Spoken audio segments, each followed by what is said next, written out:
আমরা সবাই বাবর হব, সেভেন সিস্টার স্বাধীন করব, এরকম একটি স্লোগান নিয়ে খুব ছোট, সম্ভবত 20-25 সেকেন্ডের একটা ভিডিও। এটি এখন ভাইরাল হয়ে দেশে ঘুরছে এবং এটি ভারতের বিভিন্ন মহলে নিদারুণ তোলপাড় তৈরি করেছে। আমাদের দিল্লি কেন্দ্রিক দাদা যারা আছেন, কলকাতা কেন্দ্রিক যে সকল দাদারা আছেন, তারা এই ছোট্ট ভিডিও ক্লিপটিকে নিয়ে রীতিমতো হই হুল্লোড় শুরু করেছেন। কেন করছেন সেটা পরে আসছি, তার আগে বলে নেই যে স্বরাষ্ট্রমন্ত্রী, সাবেক প্রতিমন্ত্রী মিস্টার বাবর, তিনি তো এখন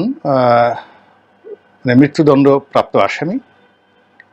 কিন্তু যে রাজনৈতিক পরিস্থিতি চলছে, যদি এভাবে চলতে থাকে হয়তো তিনি খুব দ্রুত মুক্তি পাবেন, এবং তিনি যদি মুক্তি পান তাহলে বিএনপির মাঝে তিনি হয়তো হিরো রূপে ফিরে আসবেন এবং তাকে ওইভাবে বরণ করার জন্য তার নির্বাচনী এলাকা থেকে শুরু করে বিএনপির যারা কেন্দ্রীয় নেতাদের একটা বিরাট অংশ অধীর আগ্রহ অপেক্ষা করছে। কারণ তিনি তারেক রহমান সাহেবের খুবই ঘনিষ্ঠ ছিলেন।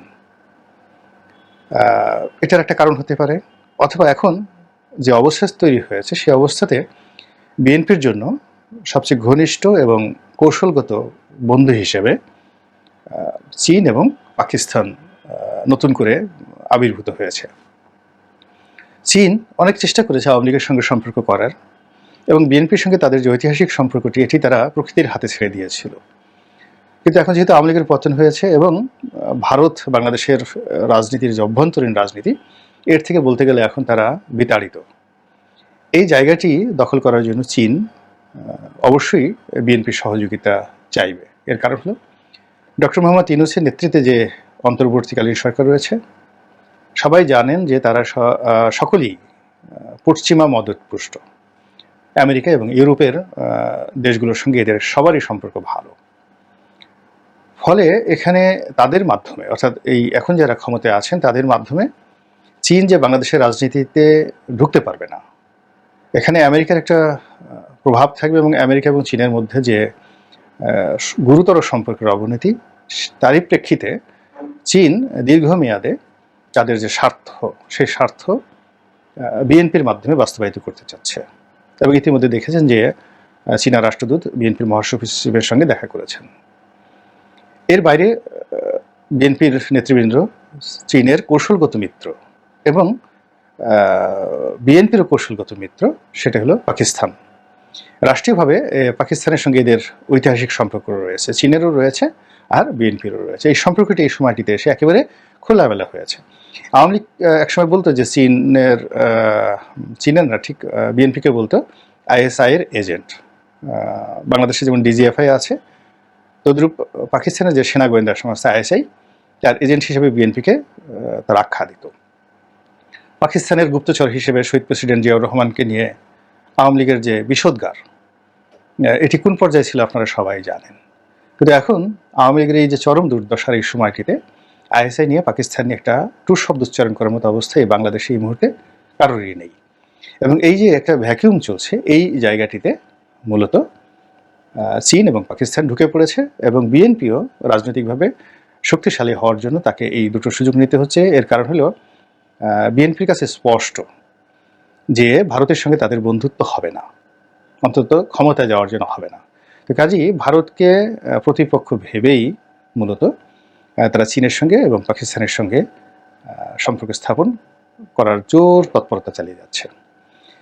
বিষয়টি এখানকার যে ভৌগোলিক গুরুত্ব এবং এখানকার যে অভ্যন্তরীণ রাজনীতি, এতে যথেষ্ট উত্তেজনা সৃষ্টি করবে, নতুন মাত্রা এখানে যোগ করবে। এবং সেখানে জনাব লুৎফুজ্জামান বাবর অবশ্যই সেখানে গুরুত্বপূর্ণ একজন ব্যক্তি হিসেবে আবির্ভূত হবেন। কেন? আপনারা জানেন যে 10 ট্রাক অস্ত্র মামলা, এই অস্ত্র মামলায় তিনি সাজাপ্রাপ্ত আসামি এবং তার সঙ্গে আরো অনেকেই সাজাপ্রাপ্ত হয়েছেন।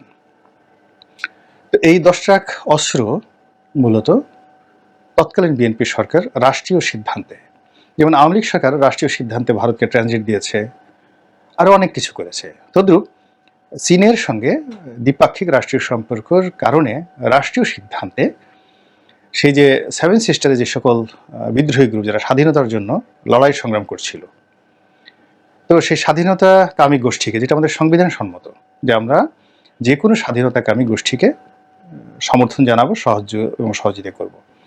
তো সেই অর্থে ভারতের যে 7 সিস্টার 7টি রাজ্য রয়েছে, সেখানে যে অস্থিরতা চলছিল বিগত বিএনপি সরকার জামানাতে, সেই অস্থিরতাতে ঘি ঢালছিল চীন, অস্ত্র দিয়ে, অর্থ দিয়ে ওখানকার বিদ্রোহী গোষ্ঠী, বিশেষত উলফাকে তারা সাহায্য করত, সহযোগিতা করত। তো সেই উলফার হাতে লড়াই করার জন্য যে অস্ত্র, যেটা চীন এখন ধরেন মায়ানমারে দিচ্ছে, সরকারকেও দিচ্ছে, বিরোধী গ্রুপকেও দিচ্ছে, এবং অনেক দেশই তারা দেয়। তো ওইভাবে উলফাকে দিচ্ছিল, এবং সেই অস্ত্র যে চালানটি, অস্ত্রের যে চালানটি, এটি বাংলাদেশের বন্দর ব্যবহার করে খালাস করা হচ্ছিল। মূলত এই বন্দর দিয়ে সেই 10 ট্রাক অস্ত্র ভারতের সেই বিদ্রোহীদের হাতে চলে যেত, এবং সেটি যাকে বলা হয় একেবারে ঠিক মাসুদ রানের স্টাইলের বা জেমস বন্ডের স্টাইলে ভারতের গোয়েন্দা সংস্থা এই বিষয়টি ধরে ফেলে, এবং এটি এমনভাবে পত্রপত্রিকা এসে যায় যে ওটিকে হজম করার ক্ষমতা আসলে ওই সময়ের প্রেক্ষাপটে সরকারের ছিল না। কিন্তু এখনকার জমানা হলে সরকার স্পষ্টতই বলতে পারতো যে হ্যাঁ, আমরা এই কাজগুলো করছি, এবং এটা আমাদের রাষ্ট্রীয় সিদ্ধান্ত, যেভাবে শেখ হাসিনা করেছেন। তো সেই ঘটনার প্রেক্ষিতে মামলা হয়েছে, এবং পরবর্তীতে ওই ঘটনাকে কেন্দ্র করেই বাংলাদেশে 1/11 হয়েছে, বিএনপি সরকারের পতন হয়েছে, এবং সেই ঘটনাকে কেন্দ্র করে আওয়ামী লীগ সরকারের উপর চাপ প্রয়োগ করা হয়েছে যেন এই 1/11 যারা কুশীলব তাদেরকে, এবং এই 10 ট্রাক অস্ত্রের মামলা যারা কুশীলব তাদেরকে শাস্তির আওতায় আনা হয়। তো সেভাবে আওয়ামী লীগ সবকিছুই ভারতের কথা মতো করেছে। এখন যেহেতু আওয়ামী লীগের পতন হয়েছে এবং একটা নতুন পরিবেশ এবং পরিস্থিতি প্রেক্ষাপট তৈরি হয়েছে, সেখানে জনাব বাবর একেবারে নায়ক রূপে আবার নতুন করে চীনের পছন্দের লোক হিসেবে যদি আগামী বিএনপি সরকারের স্বরাষ্ট্রমন্ত্রী হয়ে মসনদে বসেন, তাহলে ওই যে 7টি রাজ্য রয়েছে ভারতের, সেখানে স্বাধীনতাকামী জনগণ আবার বাংলাদেশের প্রতি নির্ভরশীল হয়ে পড়বে, এবং চীনও ভারতের উপর ছড়ি ঘোরাতে পারবে। আর বাংলাদেশও আগে যেভাবে ভারতকে ভয় পেত, তার চেয়ে আরও বেশি উঁচু গলায় ভারতের সাথে লড়াই করতে পারবে, এরকম একটা পরিবেশ পরিস্থিতি তৈরি হয়েছে।